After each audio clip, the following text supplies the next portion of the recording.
صباح الخير يا فندم ويوم طيب ان شاء الله على حضراتكم. احنا بس عايزين اول حاجه ان احنا ننوه على نفق الزهراء اللي احنا كنا اشرنا امبارح ان هو هيتم بدء الاعمال فيه امبارح الساعه 12 بالليل. تم تاجيل الاعمال لنهايه الاسبوع لان امبارح كان قفل النفق لفتره طويله، كان سبب لنا كثافه عاليه جدا على محور الاوتوستراد القادم من منازل الداير اتجاه المعادي.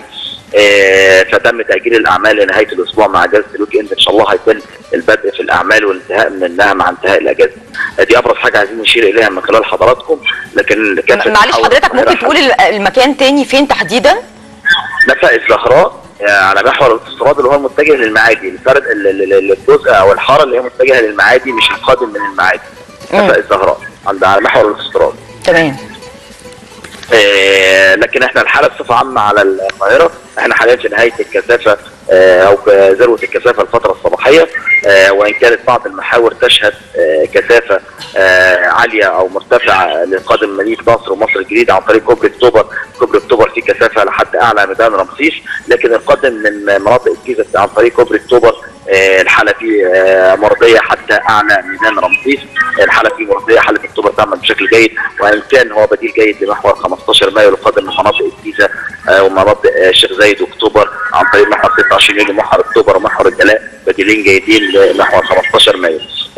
محور صلاح سالم الكثافه تنحصر فيه من اسفل كوبري الفنجري حتى نفق المرغني، والقادم من مناطق المطار تنحصر الكثافه من منزل كوبري الطيران حتى مدخل نفق المرغني. ما بعد ذلك محور صلاح سالم صورته الحاله المروريه فيه طبيعيه او بدون كثافه حقيقيه او كثافه كبيره تؤدي الى توقف. نفق الازهر يعمل بشكل جيد في القادم ومتجه، وان كان هو بديل جيد جدا لمحور اكتوبر في هذا التوقيت نظرا للكثافه المتواجده على كوبري اكتوبر للمتجه لمناطق متجه لمناطق وسط المدينه عن طريق القادم من مناطق مصر الجديده ومدينه نصر.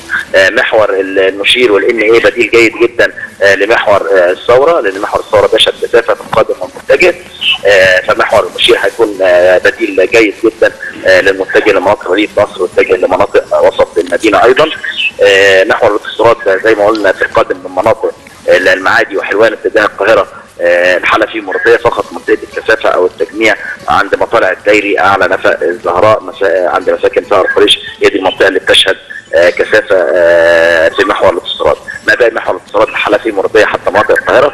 محور الكورنيش القادم من مناطق شبرا العلوي اتجاه المعادي الحاله فيه مرضيه، فقط منطقه التجميع منطقه نسبيرو ومنطقه معهد الاورام. للطريق العكسي القادم من المعادي محور الكورنيش ايضا الحاله فيه جيده جدا حتى مناطق مطلع كوبري الملك الصالح يشهد كثافه حتى منطقه ميدان فم الخليج. ما بعد ذلك مع بدايه محور القصر العيني حتى مناطق ميدان التحرير وميدان الشهيد ومطالع اكتوبر اتجاه القاهره واتجاه الجيزه الحاله فيه مرضيه جدا. محور النصر هيكون بديل جيد لمحور صلاح سالم القادم من مناطق مصر الجديده ومدينه نصر في مثل هذا التوقيت. محور مصطفى النحاس بيشهد كثافه في الاتجاهين، وان كانت بدات تنحصر او بتقل عن المعدلات اللي كانت متواجده فيها من ساعه. ده ابرز حاجه موجوده عندنا على مستوى القاهره. مفيش اعطال كبيره، مفيش مصادرات كبيره نقدر نشير اليها من خلال حضراتكم، من خلال مشاهدين حضراتكم. خدمات كلها متواجده على مستوى القاهره للانتهاء من فتره الكثافه في الفتره الصباحيه ان شاء الله. سياده العقيد، عايزين نفكر برضو مشاهدينا بارقام الابلاغ عن اي مخالفات او حوادث. احنا عندنا الخطوط الاغاثه اللي موجوده عندنا 136 و011 4 5 4 4 دوت على مدار اليوم لاي شكاوى متعلقه بالمرور ومتعلقه بصدمات مروريه كاعاقه مروريه في الشوارع والطرق. بيتم الاتصال بالرقم دوت وبيتم فحص الشكوى وتوجيه الجهه المسؤوله فورا. بنشكرك شكرا جزيلا.